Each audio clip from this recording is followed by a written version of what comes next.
வணக்கம் மக்களே, welcome back to our channel. மீண்டும் ஒரு புதிய வீடியோ. ஸோ இந்த வீடியோ எதுக்குன்னு பார்த்தீங்கன்னா, உங்களுக்கு தமிழ்லேயே தெரிஞ்சிருக்கும், நம்ம கேப்டனோட வீடியோ தான். ஸோ இந்த நேரத்தில் இந்த வீடியோ எடுத்து பண்ணணுமான்னு தான் தோணுச்சுது. பிகாஸ் நேற்று நம்ம வீடியோ போடல, நேற்று நம்ம எல்லாரையும் நீங்காத துயரில் விட்டு போன நம்ம கேப்டனால் வீடியோ ஷூட் பண்ண வேணாமே அப்படிங்கிறதுக்காக ஷூட் பண்ணல. வீடியோ எல்லாருமே வீடியோ போட்டுருந்தாங்க, நம்ம போடணுமா அப்படிங்கிற மாதிரி தான் தோணுச்சு. ஸோ அதனால தான் வீடியோ போடல. ஸோ நல்ல ஒரு சிங்கம் போல் இருந்த ஒரு மனுஷனை இழந்துட்டோமே அப்படின்ற ஒரு வருத்தம் அதனால தான். ஸோ சரி, அவருக்கு ஒரு ட்ரிபியூட் பண்ணுற மாதிரி ஒரு வீடியோ படணுமே தான் இந்த வீடியோ எடுத்துகிட்டு வந்திருக்கோம். ஸோ நம்ம வீடியோ ஸ்டார்ட் பண்ணிடலாமா? ரஜினி சார் ஆகட்டும், கமல் சார் ஆகட்டும், எல்லா நடிகர்களும் எல்லாருக்குமே நன்றி சொன்னோம். ஆனா ஒரே ஒருத்தருக்கு நன்றி சொல்ல மறந்துட்டோம். அவர் தான் ஆர்டர் ஜிகே. நாங்க என்னுடைய நன்றி கலந்த வணக்கத்தை கமல் சார் சார்பாகவும் ரஜினி சார் சார்பாகவும் நடிகர் சங்கத்தின் அனைத்து உறுப்பினர் சார்பாக அவருக்கு நன்றியை தெரிவிச்சுக்கிறேன். நல்ல கேப்டன், நல்ல டீம்.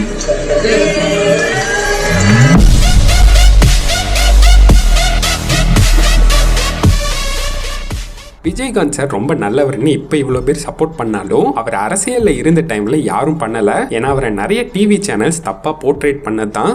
இப்போ நம்மளே அழுகுறோம், விஜயகாந்த் மட்டும் ஆக்டிவாக இருந்திருந்தா நமக்கு எப்போதுமே அப்படித்தான் இருக்கையில நொங்கு எடுக்கிறது. ஏன் உங்களை நம்பி மக்கள்லாம் வாங்குறாங்க பார்க்குறாங்களே, நீங்க எப்படி இருக்கணும். ஏன் இதெல்லாம் சொல்லணும்? பத்திரிகை என்பது ஒரு தூண்.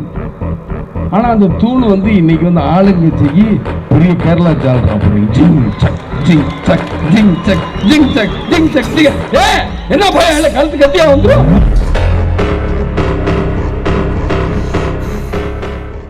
விஜயகாந்த் சார் நடிகர் சங்கத்துக்கு தலைவரான காலகட்டம் தான் ஆக்டர்ஸுக்கு ஒரு பொற்காலம்னு நிறைய ஆக்டர் சொல்லி நீங்க பார்த்துருப்பீங்க. அதுக்கு காரணம் இதுதான். ஒரு மழை, ஒரு பூகம்பம், ஒரு கார்கில் வார், ஒரு பிரச்சனை, எதுனாலும் முதல்ல ஓடி உதவி செய்கிறவர் கேப்டன் விஜயகாந்த் சார் தான். முன்னாடி நிற்பார், அவரே வேட்டியை மடிச்சு கட்டிக்கிட்டு. சும்மா பேசிட்டு பின்னாடி ஆளுங்களை வச்சு வேலை வாங்குற ஆள் கிடையாது விஜயகாந்த் சார். இறங்கி அவரே பண்ணுவார். எல்லா நடிகரும் ட்ரெயினில் வரும்போது அப்புறம் தான் அவருக்கு தெரிஞ்சது யாருமே சாப்பிடல, வண்டியை மணியாச்சுக்கிட்ட நிப்பாட்டிட்டார், ட்ரெயினே நிறுத்திட்டார்.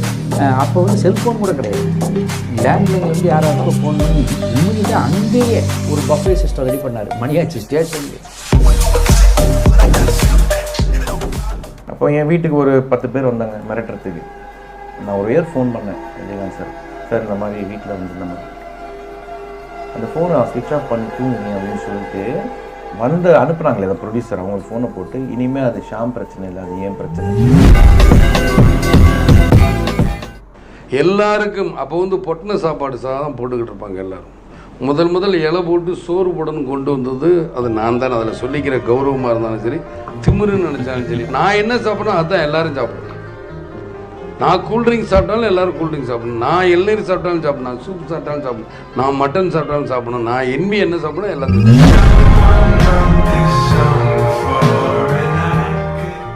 விஜயகாந்த் சார் மேடையில் அது பண்ணிட்டார் இது பண்ணிட்டாருன்னு அவரை வச்சு நிறைய மீம்ஸ் அண்ட் ட்ரோல்ஸை நீங்கள் பார்த்துருப்பீங்க. ஆனால் அந்த மாதிரி தான் அவரை காட்டுவாங்களே தவிர இதெல்லாம் காட்ட மாட்டாங்க. 2016 மதுரையில் பிரச்சாரம் பண்ணும்போது அவரோட அசிஸ்டண்ட்டுக்கு வேர்க்குதுன்னு அவர் என்ன பண்ணியிருப்பார்னா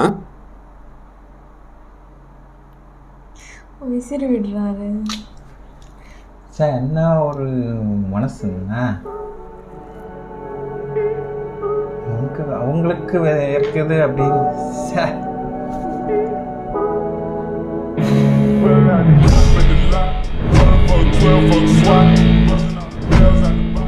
ஆந்திரால கவர்மெண்ட் ரேஷன் பொருட்களை மக்களுக்கு டோர் டெலிவரியா கொடுக்கற திட்டத்தை கொண்டு வந்திருக்காங்க. திட்டத்தை விஜயகாந்த் சார் எப்போ சொல்லியிருக்கிறாருன்னா பாருங்களேன்.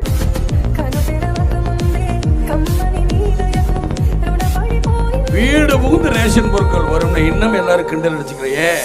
இத்தனை நாளைக்கு ஒரு தடவை ரேஷன் கடையில வரும்னு சொல்றீங்களா? அத்தனை நாளைக்கு ஒரு தடவை வீட்டுல போய் போட்டா என்ன? இதனால வேலை வாய்ப்பு வளரும் இல்ல, கொள்ளை அடிக்கிறது குறையும் இல்ல, ரேஷன் கார்டுல போற தப்புலாம் நடக்கிறதெல்லாம் குறையும் இல்ல, 1க்கு 2-3 ரேஷன் கார்டு வச்சிருக்கீங்க அதெல்லாம் குறையுமே. அதெல்லாம் நீங்க செய்ய மாட்டீங்க. அதைத்தான் நான் ரேஷன் பொருட்கள் உங்க வீடு தேடி வந்து.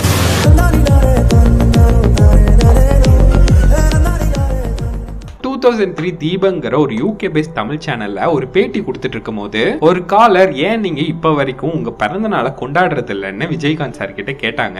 அதுக்கு அவர் என்ன சொன்னாருன்னா, விஜயகாந்த் சாரோட வணக்கம் சார். வணக்கம் சார். சொல்லுங்க சார். நான் உங்களோட 2 கேள்வி கேட்கலாம் இருக்கிறேன். நீங்க பிறந்த நாள் கொண்டாடுறது என்று சொல்றாங்க, அதுக்குரிய காரணம் என்ன? அது காரணம் நிறைய தடவை சொல்லிட்டேன். நான் இலங்கை தமிழர் என்னைக்கு சிரிக்கணுமோ அன்னைக்கு தான் என்னுடைய பிறந்த நாளை நான் கொண்டாடுவேன். எத்தனையோ தடவை சொல்லிட்டேன். கடைசியாக சொன்னால் நீங்கள் கேட்டிருப்பீங்க, இலங்கை தமிழர்கள் என்னைக்கு சிரிக்கிறாங்களோ அன்னைக்கு தான் நான் பிறந்தநாளை கொண்டாடுவேன் அப்படிங்கிற ஒரு வைராக்கியத்தில் இருந்த மனுஷன் அவர். தென் இந்த தமிழ்நாட்டுக்கே அவர் வந்து தமிழ்நாடையே தூக்கி நிறுத்தணும்னு நினச்ச ஒரு நல்ல ஒரு மனுஷன். இப்போ நம்ம எல்லோரும் அதான் அவங்க வந்து இந்த வீடியோவில் சொன்ன மாதிரி இப்போ எல்லோரும் வந்துட்டு அவரை ஊன்ட்டு தூக்கி பேசலாம். ஒரு முன்னொரு நேரத்தில் வந்துட்டு அவரை ஒரு ட்ரோல் மெட்டீரியலாக தான் எல்லாருமே வந்துட்டு சித்தரிச்சிட்டு இருந்தாங்க. ஏன் இன்க்ளூடிங் நாங்களும் கூட ஒரு வீடியோ பண்ணியிருந்தோம். ஒரு கூட ஒரு மாமனிதர் உண்டுமான்ட்டு ஒரு 1 hour. அது ட்ரால் இல்லை. ஸோ நம்ம ஒரு வீடியோ பண்ணியிருந்தோம், ஒரு 1 hour வீடியோ. அவர் தங்கமான மனுஷன் அப்படின்ற ஒரு நம்ம தமிழ் சேனல்லேருந்து ஒரு வீடியோ பண்ணியிருந்தோம். அதுக்கு முன்னாடி வரைக்குமே கூட நாங்கள் இந்த தக் லைஃப் அதெல்லாம் பண்ணுறதுனால அதை பண்ணியிருந்தோம். பட் அந்த வீடியோக்கு அப்புறமா எங்களுக்கு அவருக்கு மேலே இருந்த ஒரு மரியாதை, ஒரு அந்தஸ்துன்றது எந்த அளவுக்கு உசந்ததுன்னு நீங்களே அந்த வீடியோவில் பார்த்துருப்பீங்க. நாங்களுமே பார்த்து ஆச்சரியப்பட்டு வியந்து போன ஒரு செயல்லாம் அவங்க பண்ணியிருந்தாங்க. இது வரைக்குமே அது யாருக்கும் தெரியுமான்றது கூட தெரியாது. அவ்வளோ விஷயங்கள் அந்த மாமனிதர் வந்து பண்ணியிருக்காரு. அவரை தேடி போகிறவங்களுக்கு அதாவது ஒருத்தங்களை தேடி போயிடுச்சுன்னா அவங்களுக்கு சாப்பாடு கொடுக்கறது வந்து தமிழரோட பண்பாடு அப்படின்னு கேள்விப்பட்டிருக்கோம். எவ்வளோ கூட்டம் இல்லை, கிட்டத்தட்ட 13 கிலோமீட்டர் தாண்டறதுக்கு 3 மணி நேரம் ஆயிருக்கு. ஊர்வலம் வரும். ஏன்னா அவ்வளோ கொடுத்துருக்காரு. அது இப்போ மோஸ்ட்டாக சொல்ல போனால் அந்த கூட்டம் வந்து அவர்கிட்ட இருந்து வாங்கினால வரல எனக்கு தெரிஞ்சு. அதாவது அந்த கூட்டத்தில் எப்படியும் ஒரு 50% ஆட்களாச்சு ஒரு வேலையாவது அவர் போட்ட சாப்பாடை சாப்பிட்ருப்பாங்க. அந்த ஒரு நன்றி விசுவாசத்துக்கு தான் இன்னைக்கு வந்து அவ்வளோ ஒரு கூட்டம். நான் அவரோட மீம்ஸ் கூட பார்த்தேன்.